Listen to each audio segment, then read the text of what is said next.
Now there's high adventure with the Silent Men on NBC.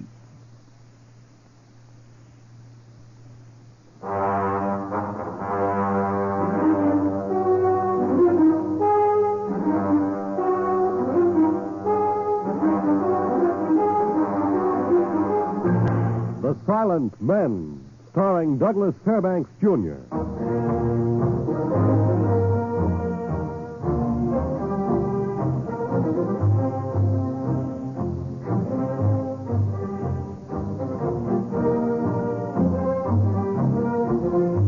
The National Broadcasting Company proudly presents Douglas Fairbanks in The Silent Men. Transcribed stories of the undercover operations of the special agents of every branch of our federal government and their relentless fight against crime. This is Douglas Fairbanks. The wealth and the security of a nation depend not only on physical strength, but on the soundness and value of its currency. The American dollar is the soundest piece of money in the world, but because of its value, it has been the target of men of evil purpose, men who would destroy it or use it to attain wealth through counterfeiting. That their success has been small and limited is a blessing to us. A blessing guarded by a handful of men who have one major purpose in life, the protection of this government and its citizens. These men are the special agents of our federal government. Tonight, with your permission, I again play the role of one of them, Special Agent Ben Jarrett, in the file case entitled The Transatlantic Push.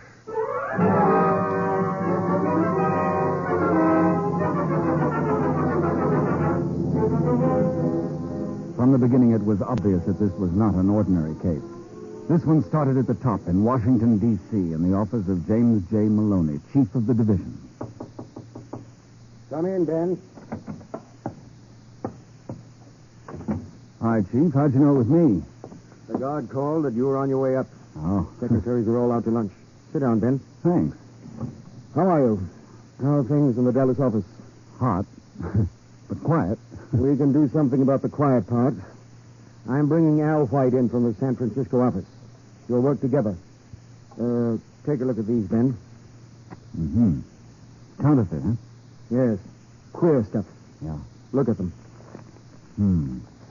President Grant didn't photograph too well in those 50s here. A little too much yellow in the color of the seal, and 6 of the 8 serial numbers out of line. Otherwise, not a bad job. The hundreds are even better, except for the same color on the seal and the numbers being out of line on the serial. Any lead on who's doing the pushing? Take a look at the chart on the wall. Counterfeits of foreign origin. Where'd you get this batch? A woman named Lenya Veronsky, displaced person, came in from Europe 2 days ago. She was picked up in New York yesterday when she tried to use these to open a bank account. If she knew the clear, she wouldn't go to a bank. You're right. She didn't know. She bought the bills in the black market in Europe. Her whole life savings, Ben. Oh. It wasn't easy to slam the counterfeit stamp across the face of those bills. Not when the woman has a number tattooed on her arm. Concentration camps? One of the worst.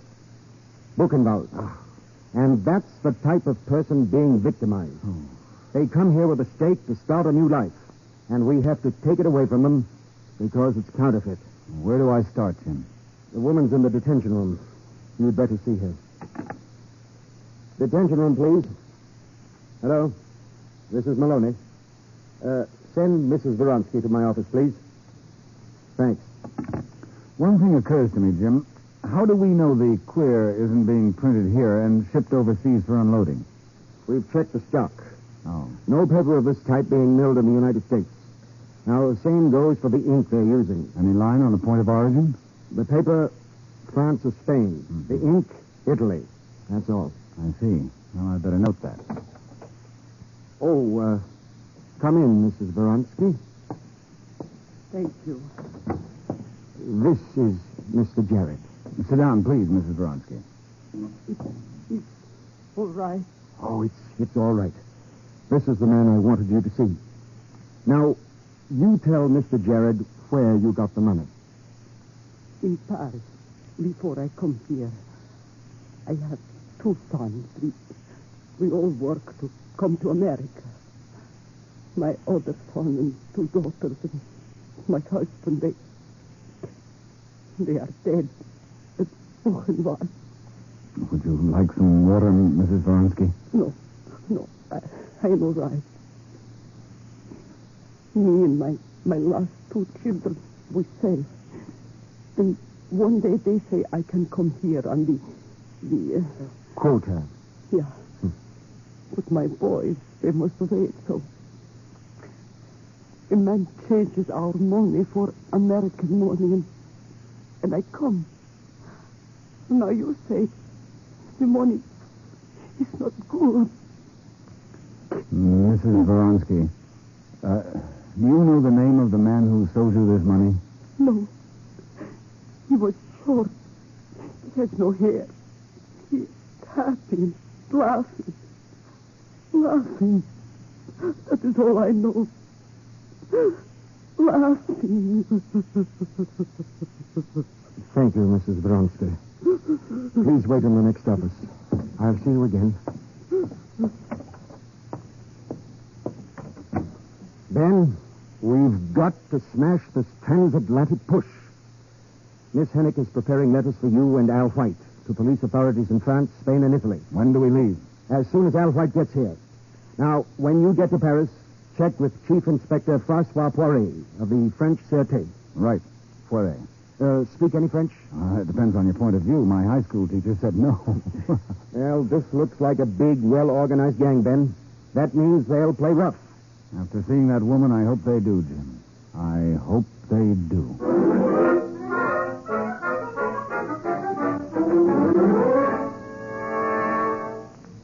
Landing at Le Bourget Airfield in Paris was nothing to distinguish Al White and me from the vacationing Americans and businessmen who stepped from Flight 950. I liked working with Al. He was 5'8" and tipped the scales at a stocky 180. His face was round and guileless, and in straw hat and white apron, he wouldn't seem out of place behind the meat counter of an American chain store. Federal penitentiaries are full of men who thought he looked stupid. Well, we took a rickety French taxi from the field to an inconspicuous hotel, and within an hour, we were in consultation with Inspector Poiret of the Sûreté. Here are the Fausse Monnayeur files. That's our word for counterfeit, gentlemen. I hope there is something that will be of help. Do you have a special group specializing in foreign currency, Inspector? These, English pounds, American dollars. Well, they are small operators, though. The big rings, they are evasive, and we have had so many other internal problems. One cannot hope to keep up with them all. Well, what do you think, Al? I don't know, Ben. On the back of the records are clipped samples of the counterfeit currency. 5s, 10s, and 1s. And so phony, a good police dog could spot them. Yeah. Besides, these men have been caught. We're looking for the ones who haven't been caught. Here, Inspector, you take a look at one of our samples here. Most professional. Good enough to get by almost any place this side of the ocean. Will you leave this with me so I may direct my men? Sure. We'd better see what we can stir up in the black market, Al. Yeah. Goodbye, Inspector. Au revoir. Hey, wait a minute, Ben. Inspector, Wait. Yes? that file of queer pushers, counterfeiters. Any of the gangs in there made up of Italians as well as French? What's your angle, Al? Just a thought. The chief said the ink came from Italy. No, I'm afraid not. Look, Ben, a big gang, and this must be big, doesn't spring up overnight. It grows. It could be a post-war gang, but it's just as likely one that started during the war. Maybe before. Well, that figures. They're old-line counterfeiters, all right, but pushing queer American is a new branch for them. What did they do before? Well, that's stabbing in the dark, Al. Maybe, but American counterfeiters had a sideline during the war. Remember the Memphis case? Rationing coupons? They had rationing here, didn't they? How about that, Inspector? But of course, there was much counterfeiting of ration certificates. Any of the counterfeiters Italian? There was one group, some Frenchmen, some Sicilian. Jackpot? Looks that way. Recall any of the details, Inspector? Well, their operation was large. They were apprehended, but the evidence was meager. The jail terms not long. What has happened to them, I do not know. Where was their base of operations? A printing establishment in the 8th arrondissement, owned by one Georges Corbin. He was a member of the Ring. But since then, he is married and maintained a reputation. Georges Corbin, printer, 8th arrondissement. We better pay him a visit, Ben.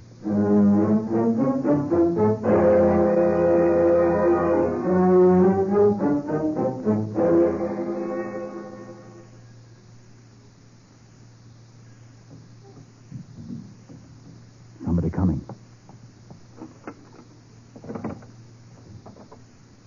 Monsieur? Nous aimons parler avec Georges Corbin. Pourquoi? Que voulez-vous? What's he saying? Wants to know why we want to see him. You are English? Well, this we can all understand. No, we're Americans. Why are you after George? What makes you say after him? Nothing. I do not know. He is not here. Please, go away. Wait a minute. Are you Corbin's wife? Oui. Yes. I think you'd better talk to us, Mrs. Corbin. You may save your husband a lot of trouble. Come in.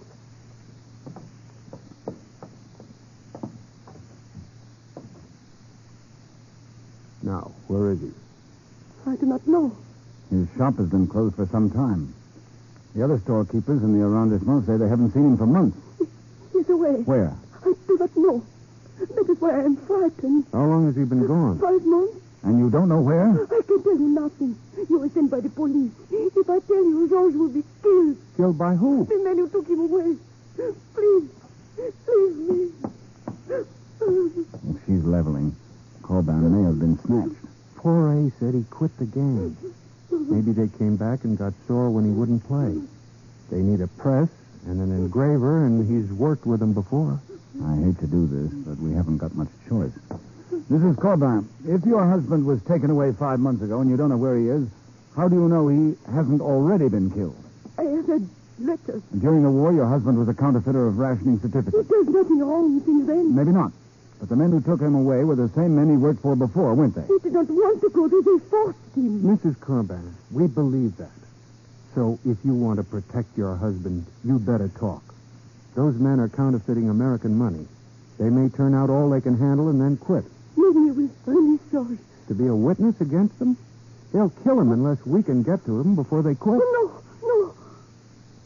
He's right, Mrs. Corbin. You'd better let us see where those letters came from. But they come from all over. I will show you. From Cherbourg, La Havre, Marseille, Toulon, even from Paris. I was afraid of that. Yeah, they're smart. No one point to go to. The pushers are mailing the letters from all points as they fan out to spread the queer. Mrs. Corbin, do you know any of the men who took your husband? I never saw them. They came one night when we were sleeping. George got up. They argued. And one of them struck him. He came in to me and said that he had to go to the shop to give them some things. What things? I don't know. For printing. They brought George back again. He came in to me and said he must go with them. But I must say nothing or they would... I tried to stop him, but he pushed me away. I ran into the street and I saw them driving off in a truck. You say the men never saw you? Just one of them, once in the dark. He came in with George. Then he wouldn't recognize you. No. Thinking of a stakeout, Al? Well, if she'll go for it might work, Ben. Worth a try. Mrs. Corbin, we may be able to help your husband if you help us. What do you want me to do? Inspector Poirier of the Sûreté will arrange a fake passport for you under another name. We'll supply you with 500,000 francs to do some shopping in the black market. Shopping? For what? Counterfeit American money. You'll say you're going to America and you want to change the francs for American dollars. Will you do it? I don't want to be brutal, but it may be your husband's only chance. Oui. I will do it.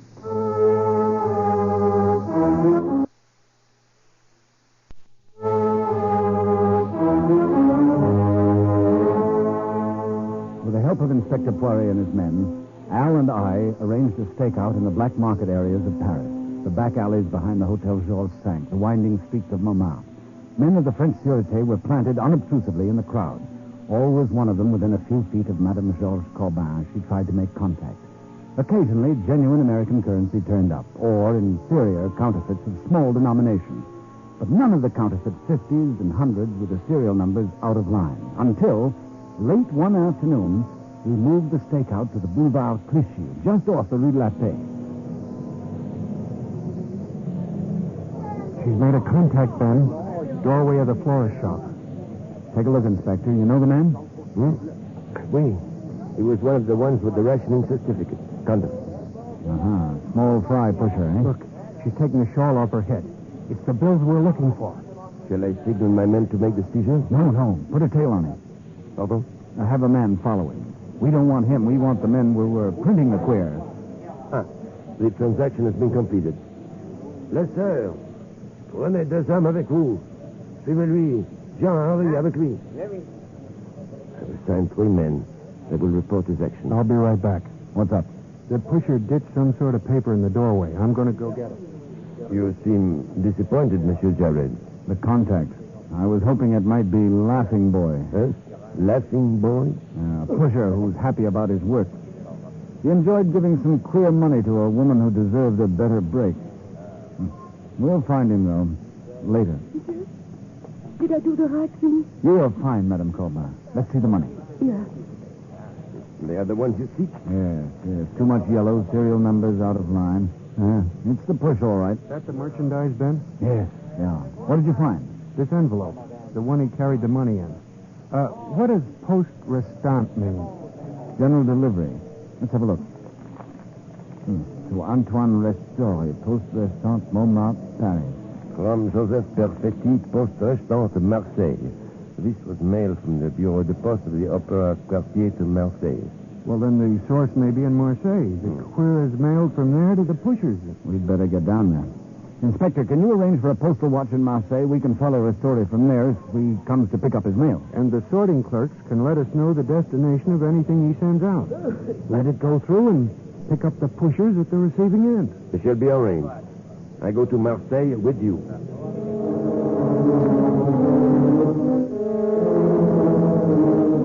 Marseille, an ancient city, beautiful and treacherous, with the sacred Notre Dame de la Garde only a matter of steps from the sloping, twisted alleys and back streets of the old town, where murder might stand waiting in the shadow of a doorway.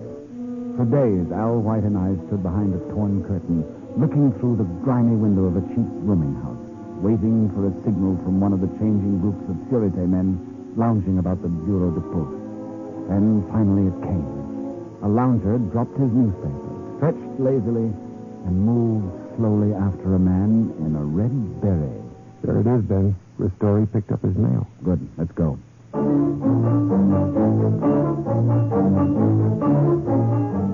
took over from the Sûreté, following Antoine Ristori in and out of the winding streets, keeping out of his sight as he made his way through the maze of the old town quarter, veering south off the Boulevard des Dames.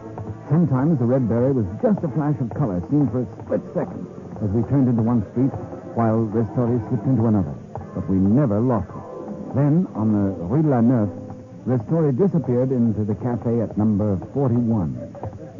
Do we go in? No. We'd better wait. He might have gone in for a drink, unless that's the base of operations. I doubt it. A cheap cafe in a section like this means trouble. They wouldn't keep a printing press where the gendarmes might be visiting. Well, that figures. But there's no spot for a Rolls Royce either. And there's the back of one sticking out of the alley next to the place. Ristori might be keeping a rendezvous with the top man. License number 9552CA7. Look, I'll stay here and keep an eye on Ristori. We passed a hotel in the last street. Must be a phone there. Maybe Poiret can get a line on the owner of that car. Good idea. I'll call him. It'll be dark in half an hour. Poiret can meet us here with some men. Make sure you get a complete on the owner of the rolls. You can't buy those pushing tin foil.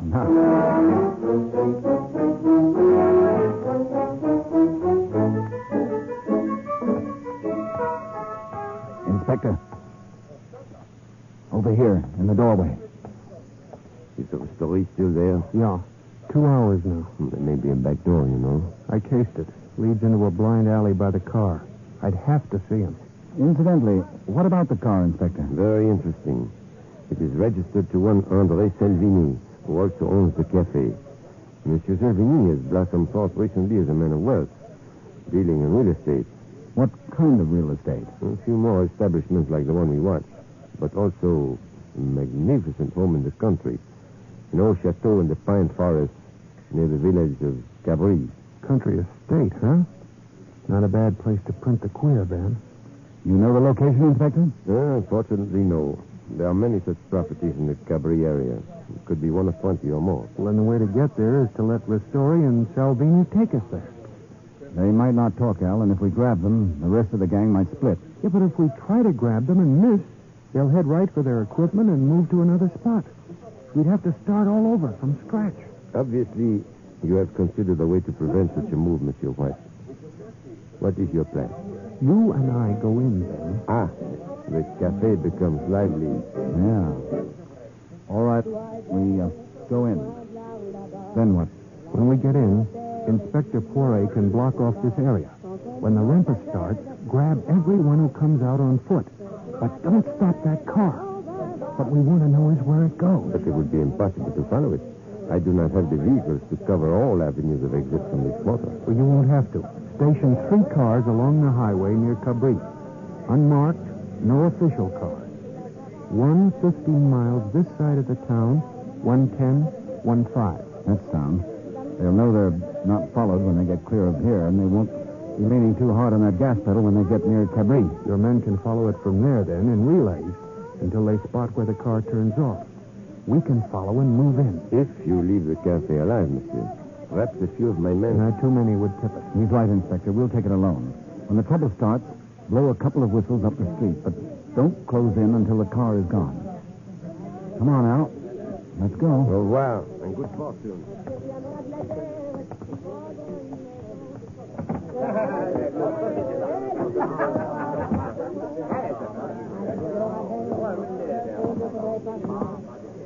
Red beret at the corner table. Ristori. Yeah. 2 others with him. Which one is Salvini? Take the table next to them. Garçon, 2 Cointreau.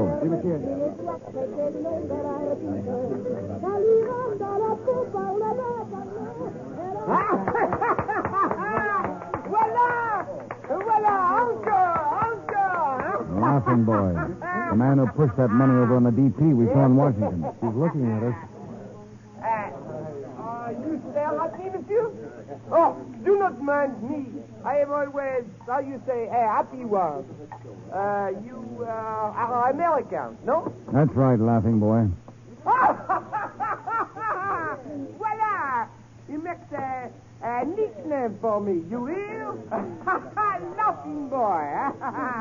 I like the name, monsieur. Work on him. What's your real name? Andre Salvini? No. I am Jean-Paul de Ferrate, my companion. Fermez la bouche, Jean.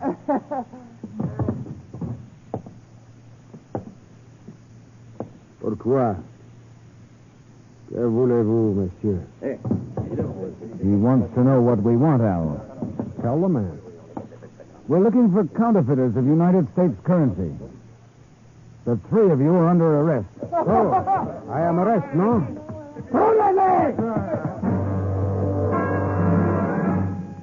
The men moved towards us in grim silence. 6 of them. It looked like we'd bitten off more than we could chew. The fight started, and some of them fought cover. A murderous hand-to-foot attack of the underworld attacked. We had to get a signal outside. I broke loose and threw a bottle at the window. As it hit, I turned just in time to see a savate kick catch Al White under the chin. He sagged to the floor, unconscious. And at the same moment, a savate kick caught me in the stomach. And I dropped, feeling a sickening pain as Poiret's men signaled their approach. Gendarmes, leave them! To the car!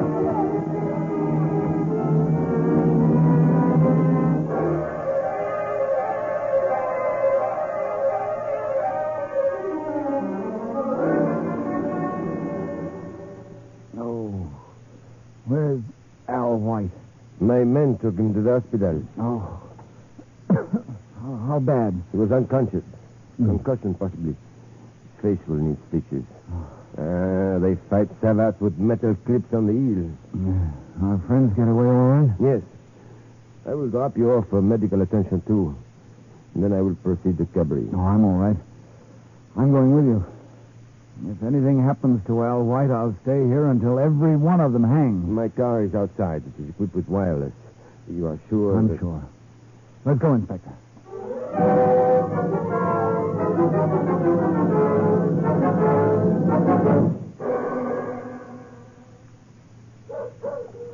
Sure this is the place? The limousine is at the rear of the house. There is also a truck. It came shortly after the limousine was being loaded. Then the equipment is here. Let them load it. Less chances than destroying any of it. A truckload of evidence. I wish we could do something about that dog. I've sent a man who has a way with animals. He will be quiet shortly. Yes, sir.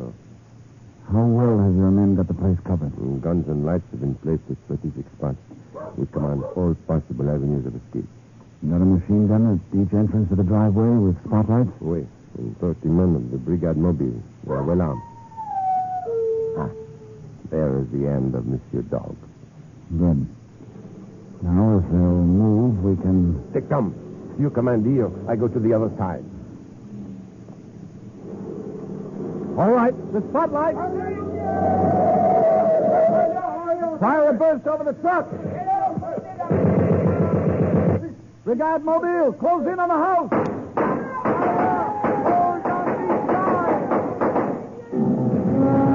Hold on these sides.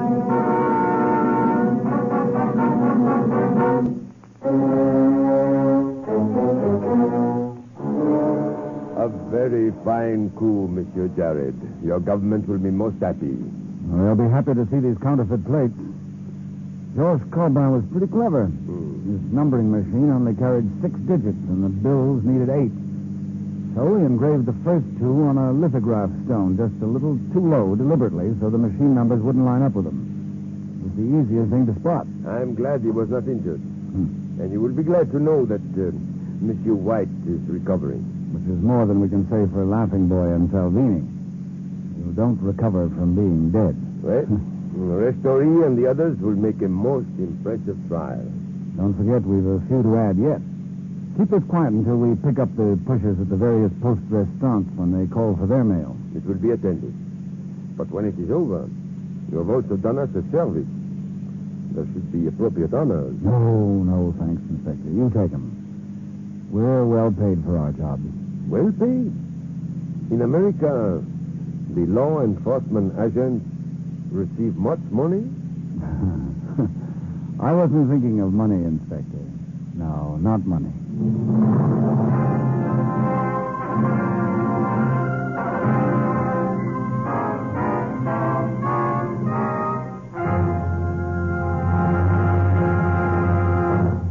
This is Douglas Fairbanks again. The stopping of the transatlantic push closes another chapter in the distinguished chronicle of our silent men, the special agents of all branches of our federal government who daily risk their lives to protect the lives of all of us. Next week, we will tell you a story involving narcotics and the Far East in the file case entitled Heroin Source X, another venture undertaken for our protection by the Silent Men.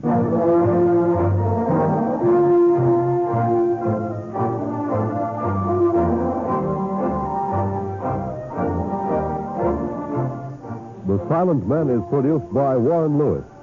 Tonight's transcribed case was written by Joel Murcott and directed by Walter McGraw. All names and places were fictional. Featured in tonight's cast were John Gibson, Rock Rogers, Ruth York, Joe DeSantis, and William Keane. This is Fred Collins speaking. Douglas Fairbanks may currently be seen in the motion picture Mr. Drake's Duck. Listen again next week and every week to other exciting cases involving the law enforcement adventures of the special agents of our federal government. For they are the Silent Men.